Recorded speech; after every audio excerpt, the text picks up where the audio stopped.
هلو، مساء الخير والعافية مرة لوخ، شلونكم؟ تعرفون اني انسانة يعني الزين،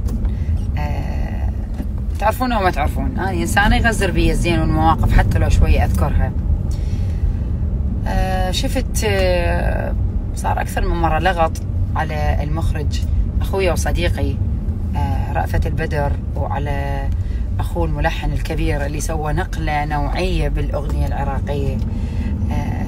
هاي شخصيتين يومية مثل همسة ماجد، يومية هزة مريا نخلة، يومية طالعين الناس تحكي عليهم كتلوا فلان وصلخوا فلان وعذبوا فلان وراقبوا فلان.